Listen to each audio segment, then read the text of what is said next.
नमस्कार साथियों, कैसे हैं आप लोग। मैं अमित उपाध्याय आपके सामने एक बार फिर से हाजिर हूँ। आपका स्वागत है आपके YouTube चैनल पे। जैसे कि हमने पिछली कक्षाओं में केमिस्ट्री के कुछ चैप्टर को कवर कर लिया है, हमने वहाँ 2 चैप्टर आपके वीडियो प्लेलिस्ट में डाल दिया है। हम आज पढ़ेंगे तीसरा चैप्टर, जो कि हमारा मेटल और नॉन मेटल से है, धातु और धातु है। हम इस वीडियो में धातु और धातु के इंट्रोडक्शन के बारे में चर्चा करेंगे, उनके फिजिकल प्रॉपर्टी के बारे में, केमिकल प्रॉपर्टी के बारे में चर्चा करेंगे। तो हम उसको चलेंगे सीधा एक नजर में, सीधा सरल भाषा में हम यहाँ इस चैप्टर को समझने का प्रयास करेंगे। तो हमारे साथ बने रहिए और देखते रहिए। देखिए, हमने यहाँ पे बात किया कि वो जो हमारा एलिमेंट होता है, तत्व होता है, तो धातु की जो शुरुआत की है कि मेटल और नॉन मेटल आया कहाँ से। तो जब हमने पिछली कक्षाओं में एलिमेंट वगैरह पढ़ा था, तत्व पढ़ा था, तो हम जानते हैं कि तत्व क्या होता है, सूक्ष्म कणों से मिलकर बनते हैं। किससे बनते हैं? सूक्ष्म कणों से मिलकर बनते हैं। जो सूक्ष्म कणों से मिलकर बनते हैं, यही सूक्ष्म कण क्या करते हैं? पदार्थ का निर्माण करते हैं, और वही पदार्थ हमारा क्या कहलाता है? तत्व कहलाता है, एलिमेंट। अब इसी पदार्थ को हम उसके किसकी 2 भाषाओं में हम उसके भौतिक और रासायनिक गुणों के आधार पर सरलतम रूप से पढ़ने के लिए हमने उसको 3 रूपों में बांटा। पहला हमारा हुआ धातु, दूसरा हमारा क्या है? अधातु, और तीसरा हमने उसको रखा उपधातु में। ठीक है, मेटल, नॉन मेटल और मेटलॉइड में हमने उसको बांटा। ठीक है, तो यहाँ पे 3 है। यहाँ पे पहले हम थोड़ा सा इसको क्या देते हैं, परिभाषा देख लेते हैं कि इसकी परिभाषा क्या है, उसके बाद हम आगे चलते हैं। तो मेटल क्या कहता है? मेटल कहता है कि ऐसे जो तत्व होते हैं जो विद्युत का चालन करते हैं। क्या करते हैं? विद्युत का चालन करते हैं, मतलब जिसमें करंट लगती है। अगर किसी चीज को आप टच करते हैं तो उसमें क्या होती है? विद्युत धारा प्रवाहित होती है। आपको छूने से झटके लगेंगे, और वो जो झटके कैसे होंगे? जोर के झटके होंगे। तो जोर के झटके जरा हल्के से लगे, वही कहानी है कि जब करंट को आप टच करेंगे तो कैसा लगेगा? झटका लगेगा। तो ऐसे तत्व जो विद्युत का चालन करते हैं, और सेकंड ऑप्शन आप कर सकते हैं अगर डेफिनेशन जोड़ना हो उसमें, तो ऐसे तत्व जो इलेक्ट्रॉन त्याग कर धनायन बनाते हैं। क्या बनाते हैं? धनायन बनाते हैं, या हम कह सकते हैं विद्युत धनायन। क्या कह सकते हैं? विद्युत धनायन बनाते हैं बेटा। वो क्या होते हैं? वो हमारे धातु कहलाते हैं। ठीक है, अब एलिमेंट की बात करें तो हमारे जो नेचर में है बेटा, कि या टोटल अभी जितनी ज्ञात की गई, लगभग 118 एलिमेंट की क्या की गई? खोज की गई। अब 118 एलिमेंट की खोज की गई, तो इसमें जितने भी खोजे गए उसमें मेटल की संख्या क्या है? सर्वाधिक है। तो हम यहाँ कह सकते हैं कि लगभग 91 या 90 प्लस या 91, कहीं कहीं 92 दिखता है, तो लगभग 92 कहा जाता है। ठीक है, तो 92 लगभग 92 जो एलिमेंट है हमारे, वो क्या है? मेटल। अब मेटल है तो मेटल की आप जानते हैं कि कुछ, देखिए यहाँ पे मैंने एग्जांपल लिख दिया है।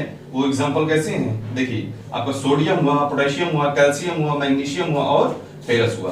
तो ये सब मिलकर क्या होते हैं? ये आपके मेटल कहलाते हैं। अधातु की बात करेंगे तो अधातु हमारा होता है, नॉन मेटल होता है। अब देखिए परिभाषा, सिर्फ इसको किसको कंपेयर करके चलेंगे आगे। जैसे मेटल आप देख रहे हैं तो इसको कंपेयर करेंगे। अब अधातु क्या होते हैं? ऐसे तत्व जो विद्युत और उष्मा का चालन नहीं करते हैं। क्या करते हैं? विद्युत और उष्मा का चालन नहीं करते हैं, वो क्या कहते हैं? अधातु कहलाते हैं। या सेम परिभाषा यहाँ पे आप जोड़ सकते हैं कि इलेक्ट्रॉन ग्रहण कर ऋणायन बनाते हैं। क्या करते हैं? इलेक्ट्रॉन ग्रहण कर ऋणायन बनाते हैं। आपने वहां देखा कि क्या करता है, जो हमारा धातु होता है, जो मेटल होता है, वो इलेक्ट्रॉन को त्यागता है, क्योंकि उसके अष्टक पूरे होते हैं, वो आगे चल के हम समझेंगे। वो इलेक्ट्रॉन को त्यागता देता, तो जो देने वाला होता है वो पॉजिटिव होता है, और जो पैसा लेगा वो क्या होता है? ऋणात्मक में होता है। तो यहाँ मेटल वही कहानी है कि वो देने वाला है तो लेने वाला यहाँ आपका अधातु होता है। अब यहाँ पे बात करेंगे तो इसकी संख्या देखेंगे लगभग, तो इसकी संख्या लगभग 22 पाई जाती है। ठीक है, लगभग 22 कितने अधातु आपके पाए जाते हैं? लगभग 118 एलिमेंट में। ठीक है, इन टोटल संख्या में 22 पाए जाते हैं। जैसे बेटा आपका कार्बन है, नाइट्रोजन है, सल्फर है और ऑक्सीजन है। ठीक है, तो ये भी बात चलते हैं। चलिए, तीसरा आपका है बेटा उपधातु, मेटलॉइड। तीसरा हम देखते हैं मेटलॉइड। बेटा मेटलॉइड इजी है एकदम। इन दोनों के जो गुण है बेटा, ये साथ साथ प्रदर्शित करता है। तो आप यहां कह सकते हैं बेटा, धातु और अधातु के दोनों गुणों को क्या करता है? ये प्रदर्शित करता है। दोनों के गुण प्रदर्शित करता है, या हम कह सकते हैं कि ये क्या है? उभयधर्मी है। क्या है? उभयधर्मी है। ठीक है, उभयधर्मी है। जैसे यहाँ पाई, इनकी संख्या 8 पाई जाती है। जैसे आपका बोरान है, सिलिकॉन है, जर्मेनियम है, टेलोरियम है बेटा, का आर्सेनिक है, तो इसके 1-2 और पाए जाते हैं। तो ये एग्जांपल आपके हो गए लगभग। तो देख रहे हैं कि ये लगभग आपके क्या है? एलिमेंट हैं जो आपके क्या है? नेचर पे हैं। इसमें देखिए, इसमें भी बात आती है, 2 चीजें मैं बता देता हूँ। इसमें एक बात कहा जाता है 9 क्या है? नेचुरल है, जो प्रकृति ने डायरेक्ट दिए हैं बेटा, और जो टोटल क्या शेष बचता है लगभग कितने बचेंगे? 6 हो जाता है। इसमें क्या हो जाएगा? 26 कितने हो जाएंगे? 26 जो आपके एलिमेंट है बेटा, वो क्या है? आर्टिफिशियल है या ह्यूमन मेड है? क्या है? ह्यूमन मेड है। ठीक है, तो ये अब आगे हम चलते हैं इसकी धातु और अधातु की हम फिजिकल प्रॉपर्टी और केमिकल प्रॉपर्टी के बारे में समझते हैं। ठीक है, तो यहां हमने कुछ कॉलम बनाए हैं कि जिसको आपको देखना है कि गुण को प्रदर्शित करना है, और यहाँ एक मैंने कॉलम बनाया है, एक तरफ गुण, एक तरफ क्या होगा, एक तरफ धातु होगा और एक तरफ अधातु। तो आपको भी ऐसे ही याद करना, अलग अलग नहीं याद करना है, आपको भी इन दोनों को कंपेयर करना है, याद करना है, और कितने सरलतम रूप से आपको याद हो जाएगा। पहले क्रम से याद करेंगे, फिर चीजों को आप समझ के देख सकते हैं। तो हमको इसी क्रम में याद करना, दोनों को हमेशा कंपेयर करना है। ठीक है, क्योंकि गुण इसमें पाए जाएंगे। देखिए अब यहाँ पे आते हैं, देखिए इसमें 6-7 हैं। पहले मैं यहाँ 3 समझाता हूँ, इसके बाद मैं क्लीन करके आपको लिखवाता चलूंगा, मेरे साथ लिखते चलिएगा। पहला है आपका धात्विक चमक। धात्विक चमक ये है कि धातु की जो चमक होती है, कि जो उनकी परतें होती हैं चमकदार होती हैं। तो पहला गुण जो हम देखेंगे कि धात्विक चमक का देखेंगे कि धातु और धातु में कौन कौन से हमारे चमकदार होते हैं। तो देखिए पहला आपका आता है यहाँ पे कि मुक्त इलेक्ट्रॉन, जो धातु होता है वो हमारा चमकदार होता है। क्या होता है, चमकदार होता है। इसकी जो परतें होती हैं आप देखते हैं वो क्या होती हैं, चमकीली होती हैं। कारण क्या है, मुक्त इलेक्ट्रॉन के कारण इनकी परतें चमकदार होती हैं। तो आपको रीजन क्या लिखना है कि ये आपको लिखना है कि मुक्त इलेक्ट्रॉन के कारण इनकी परतें चमकदार होती हैं। जैसे आप उदाहरण देखेंगे आपको खुद समझ में आ जाएगा। सोना चांदी देखे हैं कि इनको देख के किसका मन नहीं डोलता। ठीक है, तो सोना चांदी है जो बेटा ये चमकदार होती हैं, इनका उपयोग हम ज्वेलरी में करते हैं। कहां करते हैं, ज्वेलरी में करते हैं। और दूसरा हमारा तांबा एल्यूमिनियम है। आपको तो जरूर सुने होंगे कि पंखे की बाइंडिंग की जाती है, या हम कॉपर का लाते हैं, कॉपर का वायर लाते हैं, या एल्यूमिनियम देखते हैं लाते हैं। तो पूछते नहीं कई लोग कि एल्यूमिनियम का वायरिंग हुई है या कॉपर का हुआ है।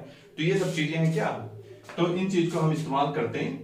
तो यहाँ पे मैंने विद्युत की तारे या विद्युत के आप उत्पादक भी लिख सकते हैं कि जो इस्तेमाल करते हैं एल्यूमिनियम में, तांबे एल्यूमिनियम का उपयोग होता है। दूसरा देखेंगे हम अधातु में, देखेंगे जस्ट इसी को लेके चल यहाँ चलते हैं हम कि अधातु में देखेंगे बेटा तो धात्विक चमक नहीं पाई जाती है।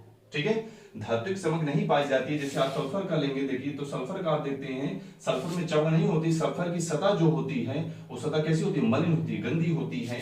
तो इस वजह से कह सकते हैं कि धातुएं जो होती हैं वो चमकदार होती हैं, और जो हमारी अधातु होती है वो चमकदार नहीं होती है। दूसरा बात करते हैं यहाँ पे आयोडीन ग्रेफाइट। ये थोड़ा अपवाद में आएगा, तो यहाँ आप लिख देंगे कि अपवाद में है बेटा, ये क्या होगा, आयोडीन और जो ग्रेफाइट होती है जो कि एक अधातु है बेटा, ये चमकीली होती है। कैसे होती हैं, चमकीली होती हैं। तो केमिस्ट्री में देखिए, केमिस्ट्री में क्या होता है, अपवाद ही अपवाद होता है। तो आपको साथ साथ यहाँ मैंने नोट कर दिया, नोटिस कर दिया, तो आपको इनको याद करके चलना है। दूसरा हम बात करेंगे, इसके गुण की बात करेंगे, तो ये विद्युत और उष्मा की चालकता की बात कर रहा है कि विद्युत उष्मा की चालकता में क्या क्या होगा। तो आप जानते हैं कि धातु जो होता है, मैंने बताया कि ये आपने इंट्रोडक्शन में देख लिया कि ये विद्युत और उष्मा की चालकता होती है, मतलब चालक होती है, करंट इसमें दौड़ेगा। ठीक है, तो यहाँ पे मैं बता सकता हूं आपको कि जैसे आप चांदी हो गया, तांबा हो गया, एल्यूमिनियम हो गया, इनका क्या होता है, ये विद्युत के अच्छे चालक होते हैं। किसके, विद्युत और उष्मा के अच्छे चालक होते हैं। इस वजह से देखिए कि अगर इसकी चालकता की बात करेगा तो चांदी सर्वात क्या है, सबसे अच्छा स्रोत है विद्युत चालक के लिए। उसके बाद तांबा आपका, उसके बाद एल्यूमिनियम है। ठीक है, लेकिन भाई साहब हर घर में अपवाद होता है, तो इस घर में भी अपवाद हुई। ये धातु में बेटा टंगस्टन, लेड और मरकरी हैं जो कि अपवाद की श्रेणी में आते हैं। ये विद्युत का चालन नहीं करते हैं। ठीक है, तो इनका जो गुण होता है वो विद्युत का चालन नहीं करता है। तो ये हो गए दो चीज। अब अधातु में चलेंगे भैया, तो आपने पढ़ा था कि विद्युत और उष्मा का चालन नहीं करते हैं, लेकिन इनमें भी भाई साहब टेढ़ा मेढ़ा आदमी निकला, ग्रेफाइट। ग्रेफाइट क्या करता है, वो अपने क्या होता है, कार्बन के अपरूप के कारण कुछ इलेक्ट्रॉन त्यागने की प्रवृत्ति रखते हुए बेटा ये क्या करता है, विद्युत का चालन करता है। इस वजह से जो बैटरियों में आप इलेक्ट्रोड देखते हैं, इलेक्ट्रोड का मतलब आप देखते होंगे बेटा, जो विद्युत का क्या करते हैं, ट्रांसफर करते हैं, धारा को प्रभावित करते हैं बेटा। जैसे आप सुने होंगे कैथोड और एनोड, ये तो क्या होती है, सेल में लगी होती है बेटा, दो क्षणिक लगी होती हैं जो क्या करती हैं, विद्युत करंट को ट्रांसफर करती रहती हैं। ठीक है, अब इसको खींचती रहती हैं। तो ये इलेक्ट्रोड का निर्माण में ग्रेफाइटों का इस्तेमाल किया जाता है। ठीक है, चलिए तीसरा हम देखते हैं आघात वर्धनीयता। आघात वर्धनीयता का शब्द आता है बेटा किसी को पीट पीट कर पतला बनाना। ठीक है, तो मैंने यहाँ ग्राफ लिख दिया है कि पीट कर चादरों में परिवर्तित करना। चादर मतलब पतली शीट में परिवर्तित करना। ठीक है, तो यहां बात कर रहा है सोना और चांदी में ये प्रवृत्ति सर्वाधिक पाई जाती है। सोना चांदी की बात, ये ज्वेलरी में आप देखते हैं बेटा बहुत ही अच्छी और महीन सूक्ष्म क्या होती है, कारीगरी होती है। तो उसमें क्या कर सकते हैं, सोना जो चांदी होता है उसको हम पीट पीट कर पतली चादरों में परिवर्तित कर सकते हैं। यहाँ में जैसे लिख दिया कि 0.001 सोना को हम 0.001 मिलीमीटर में बेटा तो क्या करते हैं, चादर में परिवर्तित कर सकते हैं। तो आप कन्वर्जन रेट देख रहे हैं कि कितना एकदम सूक्ष्म है, ठीक है। और वहीं पे हम बात करते हैं कॉपर और एल्यूमिनियम की बात करेंगे बेटा। तो कॉपर और एल्यूमिनियम क्या होते हैं, दवा और जो बिस्किट की पैकिंग में शामिल होते हैं। आपको देखिए जो दवा की रैपर, पीछे जो चमकीली आप रैपर देखते हैं जिसमें दवा की फार्मूला वगैरह क्या लिखी होती हैं, उसमें भी आप देखेंगे तो जो परतें शीट बनती है बेटा किसकी है, वो कॉपर वगैरह की बनाई जाती है। तो दवा और जो बिस्किट वगैरह की पैकिंग आप देखते हैं, जो पीछे क्या होती है, जो एक पतली सी चमकीली चादर होती है, एकदम शीट होती है, ठीक है। तो ये क्या होती है, इन्हीं से बनाई जाती है। तो ये देखेंगे, अब ये आघात वर्धनीयता। अब अगर हम अधातु में चलेंगे बेटा, तो इसमें भंगुरता का गुण पाया जाता है। देखिए ये फंडा इसमें भी आएगा, लेकिन बस थोड़ा समझ लो। आघात वर्धनीयता की बात करेगा तो आघात वर्धनीयता किसमें पाई जाएगी, धातु में। और धातु अधातु में क्या होता है, इसको पीट कर पतली चादरों में परिवर्तित नहीं किया जा सकता है। इससे इसमें क्या होगा, भंगुरता का गुण मतलब ये है बेटा कि भंगुरता की मैं बता दूं कि इसको जब आप पीट कर पतली चादर में कन्वर्ट करेंगे, ये टूट टूट कर चूरा चूरा हो जाएगा, बिखर जाएगा टूट कर, ठीक है। तो इसमें ये पतली चादर में परिवर्तित होने का गुण नहीं पाया जाता है। भंगुरता का गुण अपवाद में दो इसमें भी आएगा। अगर अपवाद में लिख लीजिए यहाँ पे, अपवाद में मैं बता दूं तो धातु भी होते हैं बेटा, एक होता है आपका जिंक, एक होता है मरकरी। ये दो होते हैं बेटा जो क्या होते हैं, इसमें आघात वर्धनीयता नहीं होती बेटा, इसमें भंगुरता का गुण पाया जाता है। क्या पाया जाता है, भंगुरता का गुण पाया जाता है। तो ये अपवाद की श्रेणी में है कि ये कैसा रिएक्ट करता है, थोड़ा अधातु की टाइप का रिएक्ट करता है, ठीक है। तो ये दो चीजें हो गई हैं, इसको आप थोड़ा से लिख लीजिए, ठीक है। इसको स्क्रीनशॉट लीजिए, मैं आपको अगला बताता हूं, ठीक है। चलिए अब यहां पे मैं आपको बताता हूं, इसको मैं क्लीन करता हूं, ठीक है।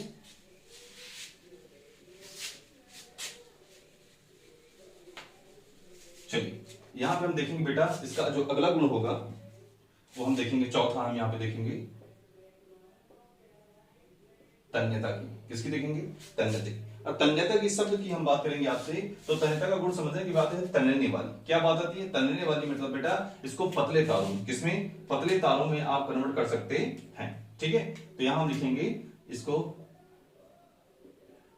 पतले तारों में परिवर्तित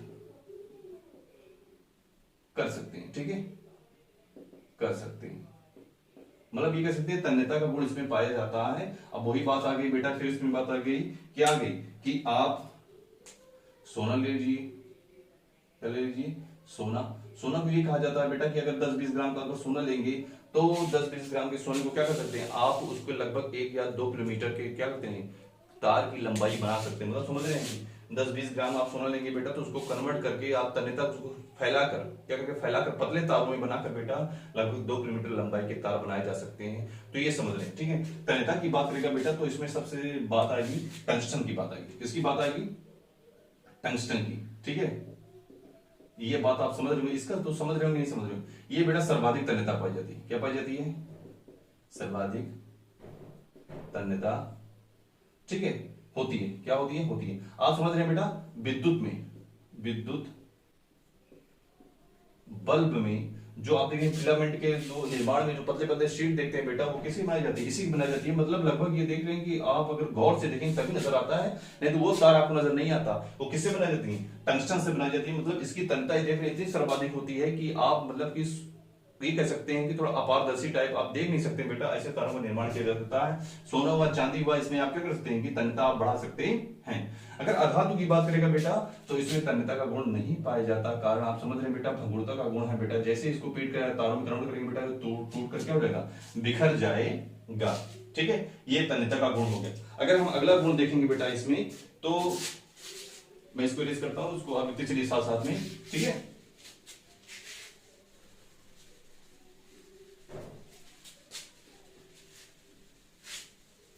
हम पांचवा देखेंगे, ठीक। पांचवा हम देखेंगे गुण बेटा, तो इसमें अगर हम ध्वनि ले लें, क्या ले लें, ध्वनि, ठीक। साउंड की बात करेंगे तो आप जानते हैं कि साउंड क्या होता है, तो मेटल में क्या होता है, ध्वनि उत्पन्न करते हैं। क्या करते हैं, ध्वनि उत्पन्न करते हैं, ठीक। ध्वनि उत्पन्न करते हैं बेटा।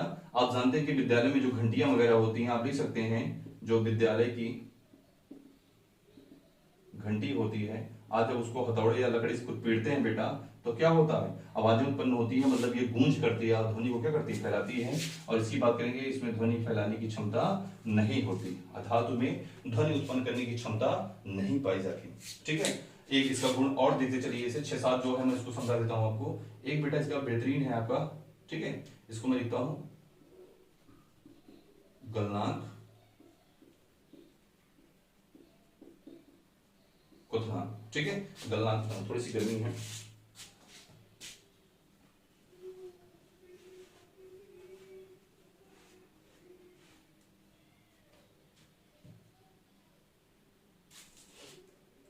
चलिए, यहाँ गलनांक और क्वथनांक की बात करेंगे बेटा, तो हम कह सकते हैं कि धातु है बेटा, तो धातु क्या होते हैं, कठोर होते हैं, तो दोनों ही क्या हो जाएंगे, उच्च होंगे, दोनों ही क्या होंगी, उच्च होंगी।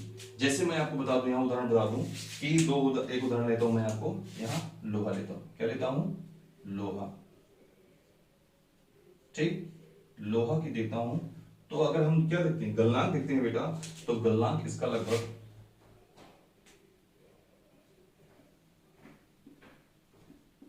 38-53 केल्विन पाया जाता है। कितना पाया जाता है, 38-53 केल्विन पाया जाता है। तो आप देख रहे हैं कि कितना उच्च है, उच्च होने की बात आप समझ रहे हैं। ठीक है, या मैं थोड़ा इसको मैं कर देता हूं, केल्विन नहीं इसको हटाइए बेटा, मैं कर देता हूं 1555। ठीक है, 1555 डिग्री सेल्सियस। ठीक, तो ये मैं इसका क्या करता हूं, गलनांक कर देता हूं कि देखिए गलने की जो प्रवृत्ति आती है वो आती है। ठीक है, तो यहां मैं आप देख रहे हैं कि इतना उच्च गलनांक होता है। अगर मैं यहीं पे आपका एक उदाहरण और ले लूं, एक उदाहरण मैं और ले लेता हूं आपको। ठीक है, जैसे आपका क्या है, यहां मैं बात करता हूं आपको कॉपर, क्या है, कॉपर। कॉपर की बात करेंगे तो कॉपर भी आप ले लीजिए आप, तो कॉपर का क्या होता है, कॉपर का आपका लगभग 1000 मतलब 1000 डिग्री सेल्सियस से ऊपर होता है। ठीक है, या 1038 डिग्री सेल्सियस, आपकी बुक में ये डेटा दिए गए हैं बेटा, आप देखिए। तो ये देख रहे हैं कि अगर इसकी गलनांक की बात करें कितना उच्च है, तो क्वथनांक समझ रहे हैं कि इसका जस्ट लगभग डबल हो जाएगा। मतलब आप जब देख रहे हैं कि क्या होता है, अब आप पढ़े होंगे बेटा कि क्या होती है, कोई भी ऐसा ताप बेटा, ऐसा भी नहीं है ताप जिसमें क्या होगा, कोई द्रव क्या हो जाए, ठोस से द्रव में बदल जाए, ये क्या होता है, गलनांक। और वही ताप पर बेटा कोई अगर पदार्थ द्रव अवस्था में तो किस में बदल जाए, गैस अवस्था में। तो इसको आप देखे थे 9th में भी पढ़े होंगे बेटा। तो ये वो कन्वर्जन रेट है कि आप देख रहे हैं कि लोहा जब क्या होता है, लिक्विड में बदलेगा बेटा, तो उसको 1555 डिग्री सेल्सियस क्या चाहिए, टेम्परेचर चाहिए। और बात करते हैं यहाँ पे देखेंगे आपको, तो जो अधातु होते हैं, अधातु में क्या होते हैं, दोनों ही नॉर्मल होते हैं, क्या होते हैं, सामान्य होते हैं। लेकिन इसमें कुछ प्रोडक्ट पाए जाएंगे, क्या हो जाएंगे, वो क्या होते हैं, धातुओं से भी ज्यादा होते हैं। देखिए मैं कह सकता हूं सामान्यता, सामान्यता कम होते हैं, निम्न होते हैं, क्या होते हैं, निम्न होते हैं, निम्न होते हैं। ठीक है, निम्न होते हैं। तो यहां अगर हम बात करेंगे तो देखिए दोनों का कन्वर्जन रेट में देखिए कम होता है। लेकिन अगर मैं आपसे बता दूं बेटा कि इसमें अगर बात करूं आपको कि तन्यता की हो गई बात, गलनांक की बात करूंगा, तो इसमें गैलियम और सीजियम होते हैं बेटा, दो धातु होते हैं, क्या होते हैं, दो धातु होते हैं। इसको लिखते रहिए आप लोग साथ में। जो गैलियम होता है आपका और सीजियम होता है बेटा, इसका देखेंगे तो इनका लगभग आपका होता है 30 डिग्री सेल्सियस और 28 डिग्री सेल्सियस। ठीक है, तो ये दोनों को देखेंगे, इनका जो गलनांक है बेहद न्यून ताप है। आप कह सकते हैं इनको अगर आप हथेली पे हाथ पे रखेंगे बेटा, ये धातु है, देखिए कुछ पाए जाते हैं, मैंने कहा तो सब नहीं होते, इस तरह से व्यवहार करेंगे। ये धातु बेटा, इनको आप हथेली पे रखेंगे, हथेली पे रखते ही क्या होते हैं, ये तुरंत पिघल जाएंगे। ठीक है, ये पिघल जाएंगे। तो गैलियम सीजियम है बेटा, इनका जो गलनांक है 30 डिग्री सेल्सियस 28 डिग्री सेल्सियस, और वहीं पर लोहा और कॉपर का देख रहे हैं 1555 डिग्री सेल्सियस और 1038 डिग्री सेल्सियस होता है। लेकिन यहां पे देखिए कुछ अगर आप देखेंगे अधातुओं में भी एक पदार्थ पाया जाता है बेटा कि क्या होता है, इनकी जो बात करेंगे गलनांक होता है वो क्या होता है, अधिक होता है। जैसे आप देखेंगे बेटा सिलिकॉन वगैरह क्या होते हैं, इनकी जो गलनांक होती है क्या होती है, अधिक होती है। ठीक है, आप जैसे कार्बन ले लीजिए, बोरान ले लीजिए। ठीक है, तो कार्बन बोरान ले लेंगे, यहाँ पे मैं कार्बन का ही ले लेता हूं बेटा। तो कार्बन का उदाहरण था, मैं वहां बता रहा था। तो कार्बन लेंगे बेटा, इसका कितना होता है, 38-53 केल्विन होता है गलनांक। ठीक है, अगर वहीं बेटा इसकी क्वथनांक की बात करेंगे तो लगभग 5100 केल्विन होता है। ठीक है, केल्विन होता है। इसको आप कन्वर्ट कर दीजिएगा, जानते हैं डिग्री सेल्सियस और केल्विन में क्या होता है बेटा, क्या होता है, किसी भी टेम्परेचर में 273 डिग्री सेल्सियस अगर आप जोड़ देते हैं बेटा, तो क्या होता है, वो आपका केल्विन में कन्वर्ट हो जाता है। ठीक है, तो ये आप जानते हैं, तो इसको आप देखिएगा, इसको करिएगा। अब देख रहे हैं कि कुछ कार्बन होते हैं बेटा जो क्या होते हैं, सामान्यतः आपके धातु से भी ज्यादा होते हैं, तो ये कुछ अपवाद पाए जाते हैं, ठीक है। बाकी सामान्यतः जो होते हैं वो धातुओं से निम्न नहीं होते हैं, ठीक है। तो ये आप यहाँ पे देख लीजिए।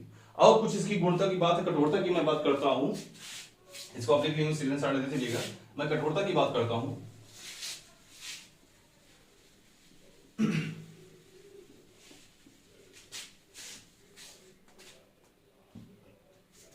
अगर मैं कठोरता की यहां गुण में अगला डालता हूं, मैं 7वां,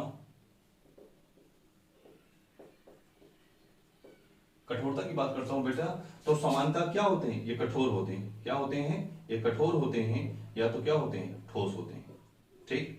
लेकिन इसमें एक मरकरी भी पाया जाएगा, Hg पाया जाएगा बेटा। ये कैसा होता है, सामान्य कमरे के ताप पर क्या होता है, सामान्य कमरे का ताप 23 से 25 डिग्री सेल्सियस होता है। सामान्य कमरे के ताप पर बेटा ये क्या हो जाता है, ये लिक्विड में पाया जाता है, या कह सकते हैं ये द्रव अवस्था में पाया जाता है, ठीक है। आप जानते हो कि क्या होते हैं, जब थर्मामीटर वगैरह जो देखते हैं उसमें क्या होता है, पारा होता है जो ऊपर नीचे मीटर बताता है, डॉक्टर उसी से आपके फीवर वगैरह की माप बताते हैं, ठीक है। और अगर इसकी कठोरता बात करते हैं बेटा, तो इसकी अपेक्षा ये क्या होते हैं, ये मृदु होते हैं। कैसे होते हैं, मृदु होते हैं, ठीक है, मृदु होते हैं। या इसी में मैं बात कर दूं तो इसी में आपका बेरिलियम भी क्या होता है, आपका द्रव अवस्था में पाया जाता, ठीक है। तो ये बात है। अगर इसकी मैं एक और बात कर दूं आपको, एक लास्ट, इसका हम लास्ट गुण देखेंगे, इसका हम लास्ट गुण देखेंगे, विलेयता की देखेंगे, विलेय के आधार पे हम देखेंगे कि क्या होता है। तो धातु होते हैं बेटा वो अघुलनशील होते हैं। क्या होते हैं, अघुलनशील होते हैं, ठीक है। और ये जो हमारे क्या होते हैं, जो अधातु होते हैं बेटा वो घुलनशील होते हैं। क्या होते हैं, घुलनशील होते हैं। तो ये कुछ गुण आपने देखा बेटा, मैंने 7-8 आपको प्रॉपर्टी बता दी। यहाँ पे आपने देखा, क्या देखा, विद्युत ऊष्मा का चलन देखा आपने, कठोरता देखा, तन्यता देखी, आवर्तनीयता देखी, भंगुरता भी आपने देख लिया, कठोरता देखी, विलेय देख लिया बेटा। इन सब के आधार पे हमने धातु और अधातु की तुलना कर ली। ये हमारे थे भौतिक गुण। अब हम यहाँ पे चलते हैं आगे। यहाँ पे बच्चा है हमारा जो नेक्स्ट होता है, हम उसको देखते हैं रासायनिक गुण की। रासायनिक गुण के साथ ये अम्लों के साथ, जल के साथ कैसे रिएक्शन करके क्या प्रभाव छोड़ते हैं, हम उसको भी ऐसे ही तुलना करके चार्ट के माध्यम से हम देखते हैं और साथ समझते हैं। रासायनिक गुण को समझते हैं कि रासायनिक गुण क्या कैसे क्रिया करता है। तो भौतिक गुण के बाद रासायनिक गुण चलते हैं। यहाँ पे 3-4 रासायनिक गुण देखेंगे और धातु और अधातु की तुलना वैसे करेंगे जैसे हमने भौतिक गुण में किया था, सेम वैसे यहाँ पे भी कंपेयर करके हम यहाँ पे समझाएंगे आपको। तो पहला टर्म हमारा जो कहता है कि धातु और ऑक्सीजन जब साथ में रिएक्शन करते हैं, या ऑक्सीजन की उपस्थिति में धातु जब रिएक्शन करता है तो धातु ऑक्साइडों का निर्माण होता है। तो धातु ऑक्साइड का निर्माण दोनों कंडीशन पे होंगे, लेकिन दोनों की नेचर क्या होगी वो हम समझते हैं। जब धातु क्या करेगा, रिएक्शन करेगा, या यहीं पे आप कह सकते हैं कि अधातु भी कर सकते हैं, ठीक है। यहाँ पे आप रखिएगा कि अधातु, जब धातु क्या हम करेंगे, दोनों साथ रिएक्शन करेंगे, ठीक। धातु और अधातु ऑक्सीजन के साथ रिएक्शन करेंगे तो ऑक्साइड बनेगा। जब वहां पे धातु रिएक्शन करेगा तो जो हमारा प्रोडक्ट बनेगा उसकी नेचर कैसी होगी, क्षारीय होगी। कैसे होगी, बेसिस होगी, क्षारीय होगी। कैसे, देखिए उदाहरण समझिए। यहाँ पे M हमने लिया, M मतलब यहाँ पे हमारा मेटल लिखा हुआ हमने, तो मेटल में जैसे आप सोडियम, पोटेशियम, लिथियम वगैरह कुछ भी रख सकते हैं, क्षारीय कुछ भी रखते हैं, धातु यहाँ रखेंगे और क्या करेंगे, रिएक्शन करेंगे तो आपका क्या होगा, धातु ऑक्साइड बनेगा, ठीक है।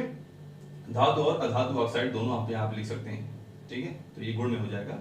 चलिए यहाँ देखते हैं, जैसे मैंने यहाँ सोडियम लिया, तो सोडियम और ऑक्सीजन का हमने साथ में रिएक्शन करवाया। क्या किया है, करवाया, सोडियम और ऑक्सीजन का हमने साथ में रिएक्शन करवाया। तो आप देख रहे हैं कि क्या बना, आपका सोडियम ऑक्साइड बना। क्या बना, सोडियम ऑक्साइड बना। तो ये सोडियम ऑक्साइड बना, तो आप देख रहे हैं कि सोडियम ऑक्साइड बना, लेकिन सोडियम ऑक्साइड कैसा है, क्षारीय प्रकृति का। कैसा बनेगा, क्षारीय प्रकृति का है, इसलिए मैंने ऊपर लिख दिया है, तो आपको यहाँ समझना है, ठीक है।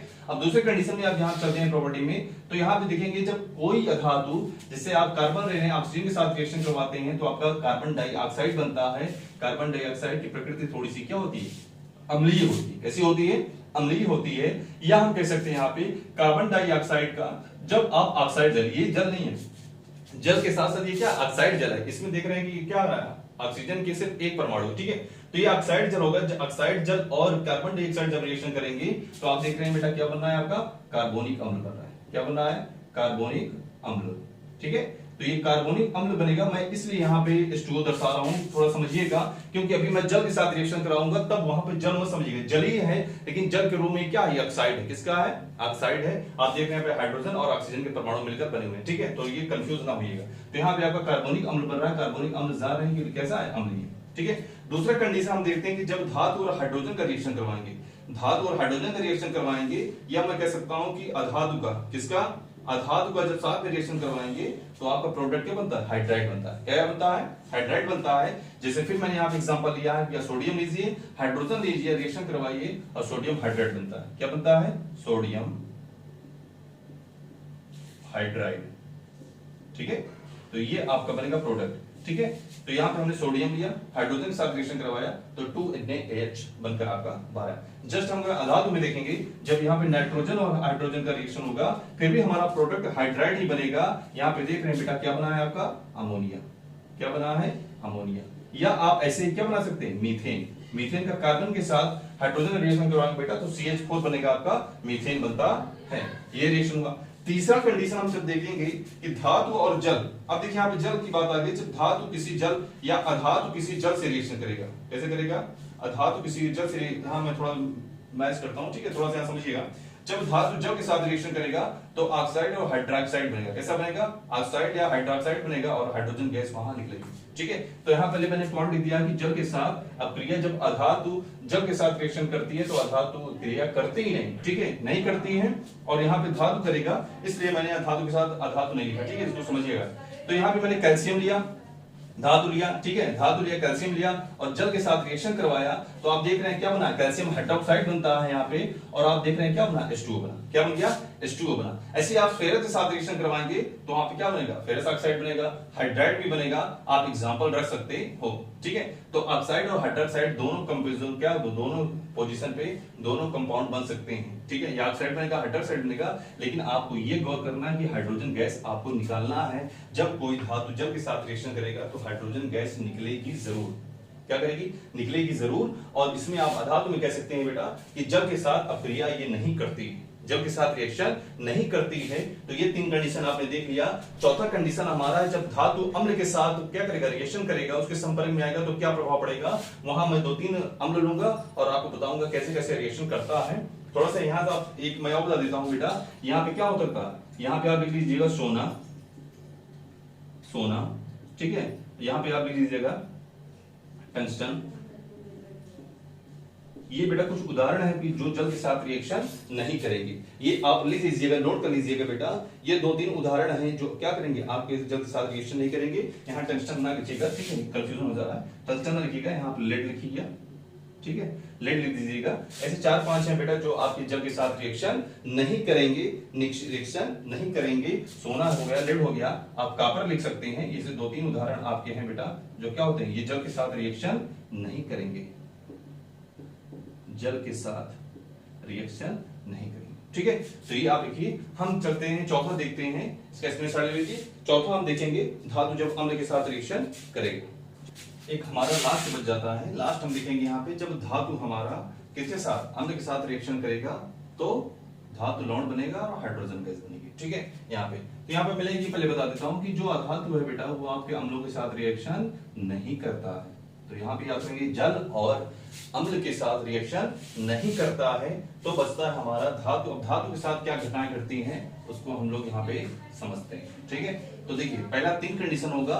हमने यहाँ HCl लिया है, H2SO4 लिया है और का यहाँ पे नाइट्रिक अम्ल लिया है। ठीक है, तो यहाँ पे बात करेंगे, देखिए कि जब कोई धातु HCl से टकराएगा बेटा तो वहां पे आपका क्या होगा, क्लोराइड बनेगा और आप देखते हैं H2 गैस आपका निकलकर बाहर चला जाएगा। लेकिन यहाँ पे देखेंगे कॉपर, सिल्वर और बात करेंगे आपका गोल्ड जो बेटा वो कम क्रियाशीलता के कारण बेटा इसमें HCl से भाग नहीं ले पाता या इससे क्रिया में भाग नहीं ले पाता। ये बहुत पॉइंट है, इसको नोट कर लेना। ठीक है, ये पॉइंट मैंने जो लिखे हैं इसलिए इसको नोट कर लेना। ठीक है, कम क्रियाशीलता या कम क्रियाशीलता कारण बेटा इस क्रिया में भाग नहीं ले पाते हैं, बाकी सारे धातु इसमें भाग लेंगे। जैसा देखिए सोडियम हुआ, HCl के साथ रिएक्शन किया बेटा, सोडियम क्लोराइड बना और H2 गैस आपका निकल कर बाहर चला जाए। दूसरा कंडीशन देखेंगे आपका यहाँ पे, अगर मैं दूसरी कंडीशन देखता हूं तो यहाँ पे देखेंगे जब H2SO4 तनु सल्फ्यूरिक अम्ल के साथ रिएक्शन करेंगे तो आपको वहां सल्फेट बनेगा बेटा और हाइड्रोजन गैस निकलकर बाहर चला जाएगा। लेकिन यहाँ पे भी कंडीशन एक है बेटा, कंडीशन आप देख लीजिए कि क्या होगा, यहाँ पे मरकरी, कॉपर और सिल्वर जो है बेटा वो रिएक्शन में भाग नहीं लेते हैं। यदि लेते हैं तो तनु सल्फ्यूरिक अम्ल के साथ बेटा वो धातु सल्फेट बनाएंगे और सल्फर डाइऑक्साइड गैस निकालेंगे। ये गैस निकालेंगे बेटा तो यहाँ पे हाइड्रोजन वाला फंडा अप्लाई नहीं होगा, जो ये फार्मूला लगा रहे हैं यहाँ पे फंडा अप्लाई नहीं होगा। ठीक है, इस प्रक्रिया में भाग लेने के अगर लेते भी हैं बेटा तो आपका सल्फर डाइऑक्साइड गैस बाहर निकलती है। ठीक है, रिएक्शन करा लीजिएगा साथ में, देखिएगा वहां H2 बाहर निकलेगा बेटा, साथ में जल भी बनेगा। क्या बनेगा? जल भी बनेगा। ठीक है, तो जल भी आपका बाहर आएगा, उसको भी आप लोग मेंशन कर दीजिएगा। यहाँ देखिए एल्यूमिनियम ले लिए बेटा, H2SO4 लेगा बेटा, तो क्या होगा आपका एल्यूमिनियम सल्फेट बना बेटा, उसके बाद क्या होगा आपका 3H2 बाहर निकल कर चला गया। तीसरी कंडीशन आप देखेंगे तब क्या होगा, नाइट्रिक अम्ल से बात करेंगे बेटा, तो नाइट्रिक अम्ल इसकी अक्रियशीलता बहुत ज्यादा होती है। ठीक है, यहाँ Mg होगा, तो यहाँ मैंने 2 पॉइंट नोट किया बेटा, इसको भी आप फोकस करिएगा कि इस अपक्रिया में HNO3 के साथ बेटा मैग्नीशियम और मैग्नीज 2 ही एलिमेंट होंगे बेटा, भाग लेंगे तभी हाइड्रोजन गैस निकलेगा। बाकी और क्या होगा, इसके आगे कम अक्रियशीलता के कारण बेटा अगर रिएक्शन में भाग लेते हैं तो वहां ये H2 गैस जो होगा बेटा वो हाइड्रोजन गैस नहीं होगा, HNO3 बेटा उसको जल में परिवर्तित कर देगा। क्या कर देगा? जल में परिवर्तित कर देगा। फिर से मेरी बात सुनिए, इस HNO3 के साथ बेटा मैग्नीशियम और मैग्नीज ही जब पार्टिसिपेट करेंगे तब जाके हाइड्रोजन गैस बाहर निकलेगी। अन्यथा अगर कोई अन्य एलिमेंट अगर इसके साथ रिएक्शन करता है तो उसकी अक्रियाशीलता HNO3 की ज्यादा होने के कारण बेटा तो हाइड्रोजन गैस ना निकाल कर बेटा इस H2 को बेटा वो H2O जल में परिवर्तित कर देगा। तो यहाँ पे आप लिख दीजिएगा इस वाले रिएक्शन में बेटा मैग्नीशियम और मैग्नीज 2 ही एलिमेंट भाग लेंगे। ठीक है, तो यहाँ मैंने मैग्नीशियम लिखा बेटा, नाइट्रिक अम्ल लिखा बेटा, यहाँ पे मैग्नीशियम नाइट्राइट बना बेटा, उसके बाद आपका जल यहाँ पे बाहर होकर चला गया। तो इस तरह से हमने भौतिक गुण और रासायनिक गुण दोनों समझे हैं। इसको अगर एक बार देखिए, गौर से देखिए, उसके बाद नोट्स बनाइए, उसके बाद नोट्स को देखिए, पढ़िए, बुक को इस्तेमाल करिए, वीडियो को एक बार फिर से चला के देखिए और जैसे आपको लगता है कमेंट में अपने सुझाव दीजिए। इसके बाद हम आएंगे, इसके बाद जो चैप्टर का नेक्स्ट पार्ट होगा, इसी चैप्टर का सेकंड पार्ट हम लेके आएंगे, उसमें आपको अन्य चीजें बताएंगे। ठीक है, धातु निष्कर्षण वगैरह के बारे में जो फंडा होगा उसको बताएंगे। ये चीजें हमने यहाँ पे फोकस कर ली है। अब यहीं से हमको दीजिए इजाजत, और इस वीडियो को देखने के बाद अगर वीडियो आपको अच्छी लग रही है तो वीडियो को लाइक करिए, लोगों के साथ शेयर करिए और अपना प्यार बनाए रखिए और चैनल को ग्रो करने में हमारा सहयोग करिए। तब तक के लिए दीजिए इजाजत। जय हिंद, जय भारत।